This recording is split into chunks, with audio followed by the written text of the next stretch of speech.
My ex-Swedish Army Trangia meths stove and cooking kit.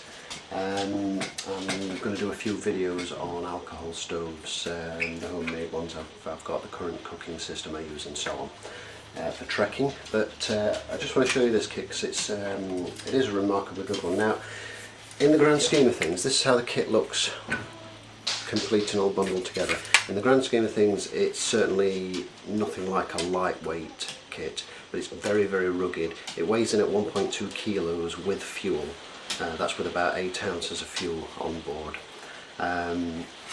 So certainly not lightweight by any means, but it's it's manageable. You could slip that into a pack with a few basics and have a good day's hiking, no problem. And certainly for longer periods, it makes a good cooking system. So the pans and everything sits inside the pans. The pans sit inside the storm shield just there. Pop that out. Inside the windshield, you've got 2 fold-out legs, which your pan sits on.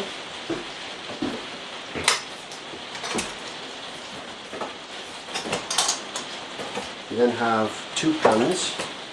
Flip the handle up there, lift that off, and that becomes a little sort of fry pan, or just a general little pan. A nice feature about this one is it's got 2 pop-up D-rings. Now these had me confused when I originally saw them until I took the pan off and opened them and realised that they're actually designed so that you can slip a stick or something similar in there to lift the pan, because the handle can get very, very hot in use. So it's such a simple idea, but such a great idea. So yeah, anything thin enough, just slip it in there and you can lift the pan up and pour or what have you. Inside here we have a simmering. Now that's an addition, that's an extra thing that I bought, which is great for just simmering rice or what have you. Pop that over, it blocks the burners and you just get a more gentle flame in the middle portion.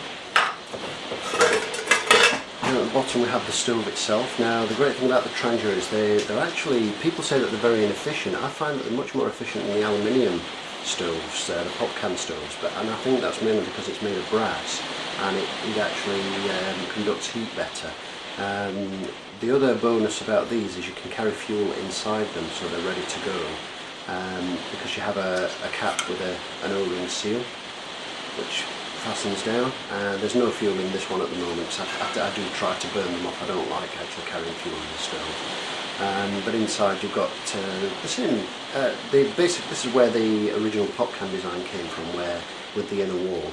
So you put your meths in there, the wicking material draws it up, it heats up and vaporizes and comes through these burner jets that you can see there, and there you go, there's your stove. It's as simple as that. But it's simple, but it's very, very effective. So using an ounce of fuel, it will bring 2 cups of water, 500 ml, to a rolling boil in this pan with no lid in about 6 minutes, and maintain that rolling boil for a further sort of 8 to 10 minutes during testing. That was in a room rather than outside in the wind, so obviously expect a wee bit of difference. But typically when I boiled water outside for a drink, for a cup of coffee, you're talking about 7 minutes to a rolling boil with about 500 ml of water, which is pretty good. Okay, also inside here you get a bottle which comes with it, which has currently got 8 ounces of fuel in or thereabouts.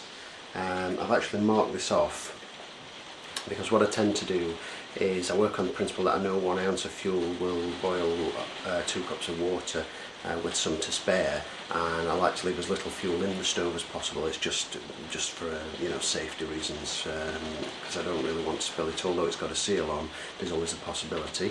So I tend to dispense an ounce at a time, or if I'm cooking something longer, then I'll put a couple of ounces in. And I just mark that on there with a Sharpie type CD marker pen. And as you can see, this bottle will hold 9 ounces in total of fuel, which is enough for a couple of days, hiking and boiling.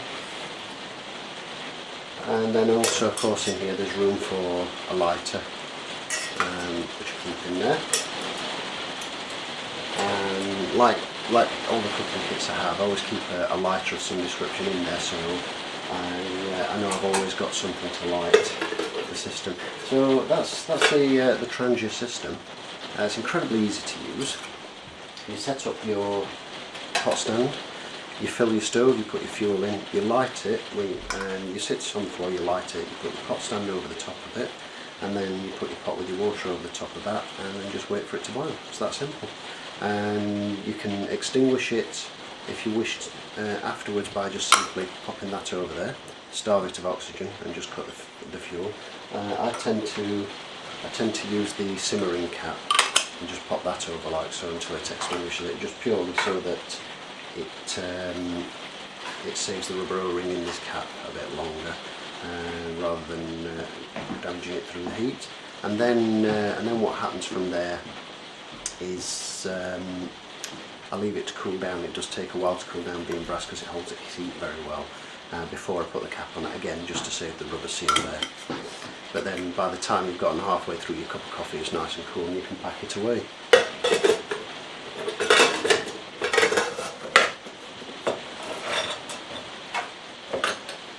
Okay, so as you can see, the whole thing slots together very, very neatly.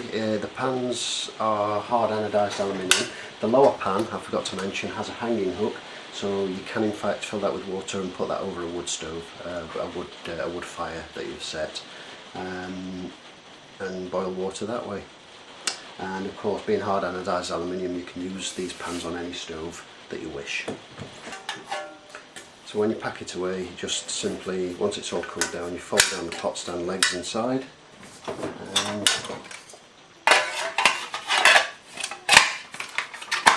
slot the whole thing inside there, which fits quite nice and tightly. And there you go. There you go. It's a Trangia cooking system. Thanks for watching. Have a great day.